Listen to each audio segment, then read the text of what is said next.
بسم الله الرحمن الرحيم. يا نفس إن لم تظفري لا تجزعي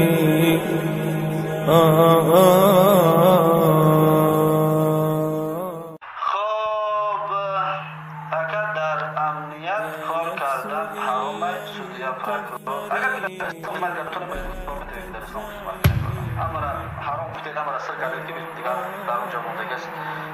مثلا معلومی که اسلامی خبر است بخواید اسلام و حقیقت بخواید برید انشاءالله خدمت دانش شما بچه سرم تاجیکستان نمیرد میرم برادرم چند مرافقی هستم میرم با میرم انشاءالله به نزدیکی با میرم انشاءالله دیگه خبر میرم یا بعد با میگم تا که رفتم اومد اگر حکم آدم میگه که من اتئیستم چه اگر اتئیست بود دارم ازش که دین به خدا اگر همین طور بود با براش بگم که تو بیا الله رو قبول کن ایمان کن نمیگه لیکن اگر که اتئیست خیال کنه او موضوع میگم چی بفهم بفهم نمیشه اگر گشت خوب یعنی که به سعود اگر بفهم باشه که اتئیست کافی است خلاصی طور نیست دلیل قطعی ابلاغ حجه میگن ابلاغ حجه و رفع شبهات میگن ابلاغ حجه میرسونه برادرم اتئیستی کفری است اتئیستی بیدینی است اتئیستی معناش فلان الحمد لله رب العالمين والعاقبة للمتقين ولا عدوان إلا على الظالمين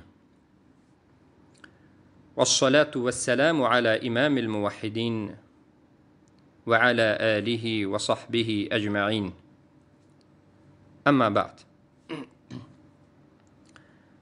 السلام عليكم ورحمة الله وبركاته برادران و خواهران موحدم، حالا می خواهم باز یک جواب و رد به یکی از مدخلی های غلات که به درجه غلات به تمام معنا رسیده است صحبت بکنم که شما شاید فهمیدید که این محمد شریفی عبدالعلیم و برادر خرده‌اش محمد طاهر است. البته موضوع امروزه من این است که محمد شریف عبدالعلیم در باب تکفیر جاهل است، از قسم در باب تکفیر خوارج شده و در قسم دیگری باب تکفیر طاغوت پرست و به درجه جهمی رسیده. یعنی به عباره دیگر محمد شریف عبدالعلیم اینقدر در باب تکفیر جاهل است که مسلمان ها را کافر می گوید و به کافرها عذر می دهد و آنها را مسلمان می گوید. فتواهای ضد و نقیض شدید به هم دیگر دارد.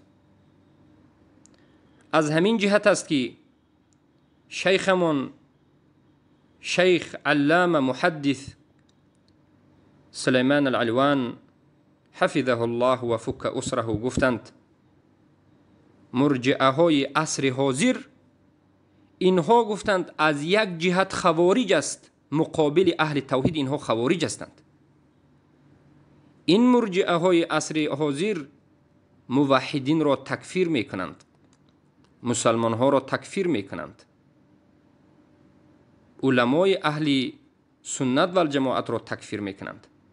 اما از جهت دیگر اینها مرجعه غلات طاغوت پرست هستند. نسبت کفار و مشرکین و طاغوت ها اینها موالات و دوستی و مهربانی میکنند. پس اینها دو صفت بدترین را جمع کردند، هم خوارجی را که اهل توحید را تکفیر میکنند و هم طاغوت پرستی و غلاتی مرجعه شدن را یا که جهمی، حتی به درجه جهمی رفتن را که ما در این صحبتمون بیان میکنیم و فتواهای این غلات جهمی مدخلی گمراه شده محمد شریف عبدالعلیم و برادرش محمد طاهر رو بیان میکنیم. اما پیش از اینکه به این موضوع داخل شویم، من مختصرا در یک عباره های مختصر در بعضی از مسائلی که پیشتر محمد شریف دعوا میکرد صحبت بکنم. محمد شریف در اولین صحبت هایش به ما گفته بود، تقریبا پیشتر سوره نحل آیت 125 را تلاوت کرد و گفت ادعو الى سبیل ربک بالحکمت والموعظة الحسنه، دعوت بکن به سوی راه ربت، به سوی راه الله با حکمت و با موعظه حسنه، خوب و نیکو. پس محمد شریف عبدالعلیم تو که این آیت را آوردی، دعوت کردی که با حکمت و موعظه حسنه باید دعوت کرده شود. حکمت تو کجا است؟ موعظه حسنه تو کجا شد؟ در صحبتهایت از یک صحبت نیکت دیده حقارت و دشنام تو زیادتر است. نسبت علمای اهل سنت و الجماعت حتی به درجه تکفیر رسیدی و علمای اهل سنت را از غضبت حتی نامشون را درست گرفته نمیتوانی.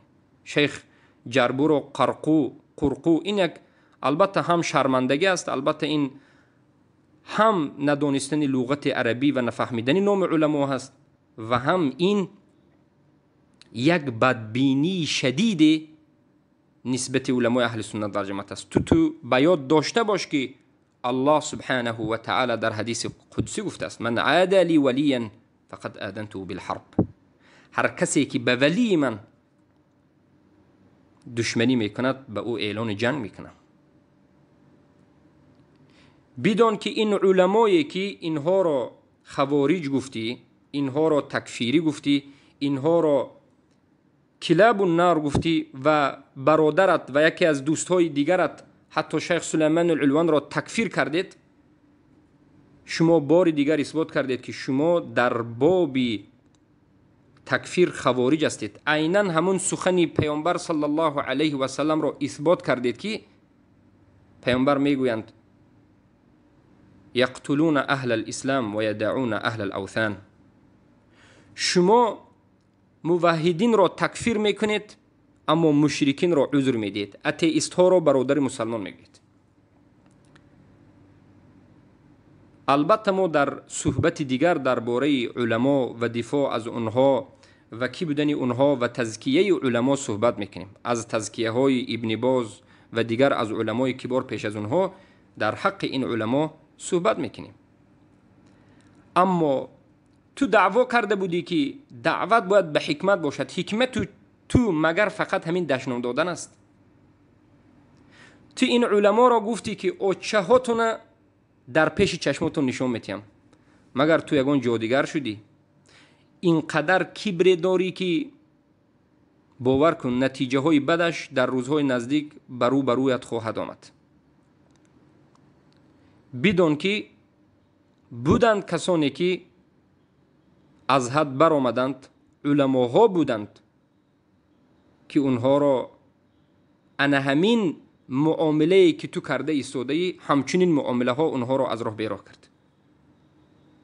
عبدالله قسیمی گفتن یکی از انسان ها را تاریخش رو ببین که چگونه انسان بود و در آخر چی شد. البته ما مثل تو این چنین سخنهای کودکانه، بی عقلانه، جاهلانه و با یک طرز غیر علمی البته که انجام نمیدیم. لیکن چرا تو خودت گفته ات رو بجا نمی آره؟ لما تقولون ما لا تفعلون؟ لما تقولون ما لا تفعلون؟ برای چی میگوید و انجام نمیدهید؟ تو خودت این آیات ها رو آوردی که باید دعوت به حکمت باشد. حکمت تو مگر همین دشنام دادن است؟ مگر همین تهمت کردن است؟ بله صبر میکنیم، در نزد الله سبحانه و تعالی این خصوم ما جمع می شود و خود الله در بین ما اهل سنت و الجماعت و تو ای جهمی قضاوت کننده است انشاءالله. اما می گذاریم به مسئله دیگر. بله معروف شد که تو تلاوت قرآنت خیر دیدی که بیچاره قرائت قرآن نمیتوانستی و این چنین دیدی و فهمیدی که زبان عربیت نه اون قدر بوده است که اوچه همه علمای عرب، علامه های عرب رو نشان داده توانی. این هم خودت فهمیدی، درک کرده ایستادی و این چنین فهمیدی که آداب و اخلاق هم نداری. یک بی آدابی، یکی از فاجرهایی که به دهانت هر چیزی آمد میگویی. و این چنین فهمیدیم که در بابی طاغوت پرست هستی و این چنین عازری هستی. مشرک رو مسلمان میدونی، اتئیست رو مسلمان میدونی و این چنین فهمیدیم که موحد رو تکفیری، خوارج، سگ جهنم میدونی. یعنی مبارزه تو برعکس شده است. مبارزه تو ضد اهل توحید است و دفاع از مشرکین و طاغوت است. سبحان الله. همه حرکتی که میکنی، حرکتت نتیجهش همین است که مبارزه با اهل توحید. اهل توحید را خوارج گفتن و تکفیر گفتن و اونها را بالاخره سگ جهنم گفتن است بدون حجت. مرحمت، حجت بیار خوارج بودن رو. ما البته خوارج رو میشناسیم و حلقه های گوناگون داریم و با خوارج ها بحث و مناظره میکنیم و چندین خوارج ها از دست ما توبه کرده است. اما شما که نمیدونید. چخیلی که در زمان قدیم احمد ابن حنبل رحمه الله را، در زمان احمد ابن حنبل سلف این امت را و بعد از این ابن تیمیه رحمه الله را در عصر 6 و 7، ابن القیم الجوزی را، محمد ابن عبدالوهاب را، نبیره هاشون را خوارج گفتند. امروز تو هم اهل سنت را و طالب علمان اهل سنت و علمای اهل سنت را امروز خوارج تکفیر میگویی. چهله که نام به نام علما را تکفیری جاهل گفتی. اعوذ بالله. علامه های اهل سنت را تکفیری خوارج گفتی و در بین این علامه ها یکی از انسان ها را داخل کردی که ما اون را استادم نمیگوییم، شیخ هم نمیگیم. سلمان عوده. سلمان عوده یک کسی است که ما او را در یگان جای نگفتیم که شیخ ما است یا که ما از نام او چیزی را نقل هم نکردیم. شما حتی بین علمای اهل سنت و بین علمای سبحان الله سروری جدا کرده نمیتوانید. برای چی؟ برای اینکه جاهلین، برای اینکه شما نمیفهمید. و البته مسئله اینجاست که برادری محمد شریف عبدالعلیم محمد طاهر و خودی محمد شریف عبدالعلیم انکار حجاب را کفر نمیداند. ما در یک سخنمون گفتیم که هر کسی که دید، فهمید، دانست که حجاب از جانب الله حکم شده، امر شده که باید زنها بپوشند، فهمید، اما بعد از این قصدن نمیپوشم گفت، یعنی پوشیدنی حجاب را انکار کرد. حکم این عمل چیست؟ کفر است و این آدم کافر است. و حالا باشد من در یکی از رساله ها، کتابی که مکفرات الواقع، شیخ عبدالله محمد ابن عبدالوهاب پسری محمد ابن عبدالوهاب، عبدالله پسری شیخ الاسلام ابن محمد ابن عبدالوهاب رحمهم الله ذکر میکنه. شیخ میگویند من انکر فرعا مجمعا علیه کفر. هر کسی که یک مسئله فرعی اصولی، این هیچ شکی نیست که هر کسی که یک مسئله اصول را انکار کند کافر میشد. لیکن اینجا مسئله درباره یک مسئله فرعی شرعی رفته شده است. هر کسی که یک مسئله فرعی عادی شرعی که مجمع علیه هست، به اجماع ثابت شده است و این چیز ثابت است به اجماع، بیاید و انکار بکند کافر است. به مانند چی؟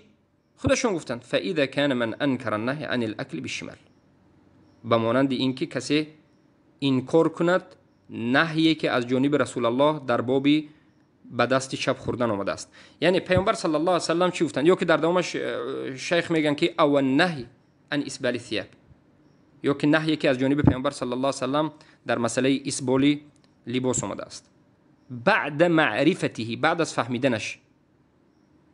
بعد از چی رو فهمیدنش؟ بعد از این رو که ان الرسول صلی الله علیه و سلم نهى عن ذلك فهو کافر مرتد، همانا که رسول اکرم صلی الله علیه و سلم نهی کردند از این چیزها و بعد از این کار کند، این کافر مرتد میشد. ولو کان من اعبد الناس و ازهدهم، اگرچه از عابدترینی مردم باشد، از همه زاهدترینی مردم باشد، از همه نمازخوانترین و بهترین و بتقواترین باشد، اما بیاید و یک چیزی که از رسول اکرم صلی الله علیه و سلم ثابت شده است، همین فهمد داند که همین چیز در قرآن و سنت ثابت شده است، بعد از این انکار بکند، اگر این چیز فرعی یک چیز عادی باشد هم کفر است. انا این است علمای نجد، انا این است منهجی شیخ محمد ابن عبدالوهاب، ابن القیم الجوزی، ابن تیمیه و سلف این امت که هر کسی که دیده و دانسته یک مسئله فرعی رو انکار میکرد کفر است. در اینجا مثال آوردن شیخ به دست چپ خوردن و اسبال ثياب، یعنی در سنت پیامبر صلی الله علیه و سلم بیان کردند که لباس انسان نباید از عاشق پای پایان باشد، باید بالا از عاشق پای پوشه. همین حدیث کسی فهمید که پیامبر در قدم گپ گفتند، فهمید که این صحیح است، بیاد و انکار کند، نه من نمیکنم، پیامبر گفته باشند من قبول ندارم، انکار میکند. یا که به دست چپ خوردن رو، چگونه که امروز بسیار انسان ها رو میبینید میدونند که پیامبر صلی الله علیه و سلم به دست چپ خوردن رو نهی کرده است، اما میگه که انکار میکند، من قبول ندارم، میگه کار خودش میکرد. این چنین در مسئله حجاب هم همین است. هر کسی که حجاب رو دید، دانست، فهمید که در قرآن آمدگی است، فهمید که این عملی ملت مسلمان ها است، بعد از این گفت که این مال بیگانه است، گفت که این از ما نیست، ما قبول نداریم، گفت این مرتد است، این کافر است، این به اجماع علما است. من به تو محمد طاهر مدخلی جهمی، صائمی جهمی، محمد شریف جماعت مدخلی های گمراه، این دین ما دین اسلام و دین اهل سنت و الجماعت است. این دین شما جهمی ها مدخلی ها نه، عازری های جاحظی های داود ابن جرجیسی ها. چی برسد میگن در دوام این سخنشون شیخ عبدالله ابن محمد ابن عبدالله میگن که چی برسد در مسئله انکار کردن اخلاص عبادت الله یگانه. یعنی میگن اگر ما در یک مسئله فرعی این خیل سخن علما و اجماع علما رو داشته باشیم که کسی یک مسئله فرعی رو که دیده و دانسته انکار کند کافر بشود، چی رسد به مسئله اخلاص عبادت؟ چی مرسد در مسئله توحید، اخلاص داشتن در دعا، در استغاثه، نظر، توکل و دیگر نمودهای عبادت. التي لا تصلح الا لله وحده، اون عبادت هایی که صحیح درست نمیشد مگرم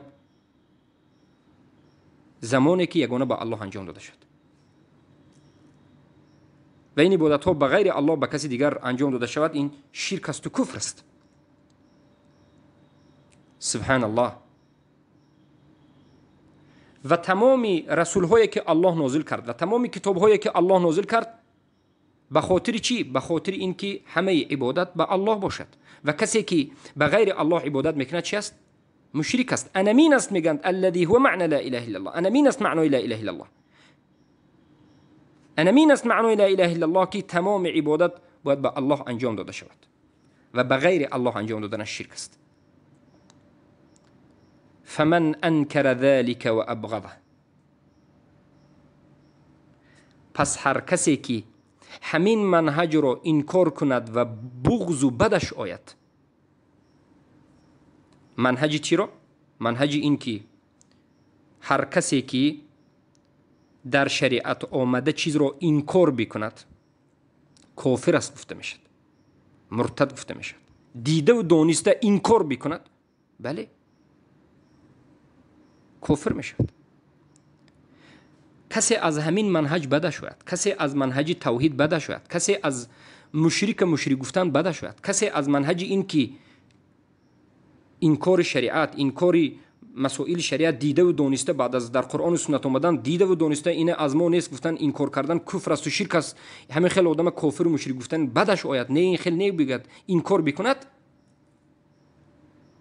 و سبه و سب اهله و دشنام بدهد، یعنی از همین منهج بدش آید و این منهج انکار کند، بغض و عداوت داشته باشد و همین خیلی آدم ها رو یعنی اهل سنت رو دشنام بدهد و اهل این عقیده رو دشنام بدهد، اهل منهج صحیح رو دشنام بدهد. و بعد از این و سماهم الخوارج و همین منهج صحیح رو اهل منهج صحیح رو خوارج بگوید. به خاطر چی؟ به خاطر اینکه مشرک رو مشرک گفتن، به خاطر اینکه هر کسی که شریعت رو انکار کند او رو کافر گفتند. به خاطر همین کسی بیاید و اینها رو خوارج بگوید، بعدش از اینها بیاید، اینها رو دشنام بدهد، اینها رو انکار بکند، حکم این خیلی انسان چی گفتند؟ شیخ عبدالله ابن محمد بن عبدالله گفتند که فهو کافر، فهو الکافر حقا. پس همین انسان حقا که کافر است. یعنی هر کسی که اهل توحید را بد بیند، منهج اهل توحید را بد بیند، انکار کند، تکفیر کردن مشرک را انکار کند، تکفیر کردن انکار کننده های شریعت را انکار کند، از این منهج بدش آید، این منهج را و سماهم خوارج، اهل این منهج را اهل سنت را خوارج بگوید، چی میشد است؟ فهو الکافر حقا، خودش کافر میشد حقا. این سخنی من نیست، مرحمت. الذي يجب قتاله، اونی که واجب است نابود کردنش، جنگیدنش، حتی یکون الدین کله لله، تا که دین همش کامل از آن الله باشد، بی اجماع المسلمین کلی، به اجماع همه مسلمان ها است این حکم. والله سبحانه اعلم. الله اکبر، الله اکبر. انا این است سخن شیخ الاسلام عبدالله ابن محمد ابن عبدالوهاب و این سخنشون در کتاب الدرر السنیه فی الاجوبه النجدیه صفحه مجله دهم صفحه 181 و 82 آمده است. بروید مرجعه های مدخلی خوانید که شما در منهج شیخ محمد ابن عبدالوهاب، ابن تیمیه و سلف این امت نیستید، شما گمراهید، برای اون که شما انکار کردن شریعت رو کفر نمیدونید، کفر دونید هم صاحبش رو کفر نمیدونید. حتی برآمدید به زبان خودتون گفتید که هر کسی که انکار کردن حجاب رو کفر داند و انکار کننده همون حجاب رو کفر داند این خوارج است گفتید و عیناً همین سخن شیخ به بالای شما تطبیق میشود. بله ما میگوییم که هر کسی که حجاب رو دید، دانست، فهمید که در قرآن آمده است، بعد از این برآمد و گفت که از ما نیست، قصداً ترک کرد و انکار کرد، کافر است. حتی از این چیزهای بعد حجاب این مسئله معلوم و من الدین بالضروره است، یعنی در قرآن آشکار و واضح آمده است، در بین مسلمان ها گشته، هیچ کسی انکار کردن به حق ندارد. این مسئله خفی نیست، این مسئله ظاهر است. الحمدلله. چی برسد به دست چپ خوردن، مثالی که شیخ الاسلام آوردن، به دست چپ خوردن، کسی که نهی رسول الله را انکار کند کافر میشد. و هر کسی که همین منهج را بد بیند و همین منهج را منهج خوارج گوید، اینم کافر است. انا به شما. پس بارک الله فیکم برادران اهل توحید و خواهران موحدم، شما الان فهمیدید که این مدخلی ها، این جهمی ها پیروی از کی دارند؟ آیا پیروی از سلف این امت دارند؟ آیا پیروی از شیخ الاسلام محمد ابن عبدالوهاب، ابن تیمیه، ابن القیم الجوزی، یا که از سلف این امت دارند؟ آیا سلف این امت مشرک را مشرک نمی گفتند؟ یک کس بیاید و بگوید که من اتئیست هستم، من ملحد هستم، گوید اینا نه تو مسلمان هستی اول حجت میرسوندن، یا که نه، بله نه، اینها پیروی اهل سنت و الجماعت نیستند، اینها پیروی سلف این امت نیستند، اینها گمراهانند. به اینها پیرو نشوید، اینها را گوش نکنید، دینتون را نابود میکنند. اینها کفر بالطاغوت ندارند و نمیدانند که مسئله کفر بالطاغوت چی است. اینها شکننده اسلام را نمیدانند و نخوندند و نمیفهمند. شکننده اسلام در نزد اینها مستحبات است که گناهکار میشید. اینها رکن را از اصل فرق کرده نمیتوانند. بله بعد از اینکه با ما این جواب ها و رد ها می شود، این جواب های ما می رود، به دقت گوش میکنند و بسیار چیزها را میفهمند. چگونه که زبان عربی را ما به محمد شریف عبدالعلیم تعلیم دادیم و فهمانیدیم که خطاگاه خودت بینایت شدید است و یک گمراه بیش نیستی، که خودت را در کلمه های عربی تکفیر کرده شده، کفر نه جوش و کفر نگفته شده، فهماندیم و محمد شریف عبدالعلیم فهمید و خطاگاهش را در یک حلقهش بیان کرد که بله من خطا کردم. این چنین در باب عقیده اینها ان شاء الله میفهمد. ما از الله دعا میکنیم که الله اینها را هدایت بکند. اگر شایسته هدایت نباشد، اراده طاغوت پرستی داشته باشد، الله اینها را خار بکند، نابود بکند. قاتلهم الله. انا این است منهج اینها. اولین استادانشون از سلف اینها این جهم ابن صفوان است. جهم ابن صفوان هم باید دانید که از اینها بهتر بود. چرا؟ برای اینکه جهم ابن صفوان در مسئله مشرک گفتن میگن، فقط در همین مسئله بهتر بود. برای اینکه جهم ابن صفوان مشکلات زیاد دارد در باب اسماء و صفات و غیره، لیکن در باب مشرک گفتن جهم ابن صفوان از اینها بهتر بود. برای اینکه جهم ابن صفوان میگفت که هر کسی که شرک اکبر و کفر اکبر را انجام میدهد در این دنیا این کافر است، مشرک است، اما در روز آخرت عذر دارد. میگفت سلف این امت را زدند و سخنهای سلف این امت وجود دارد.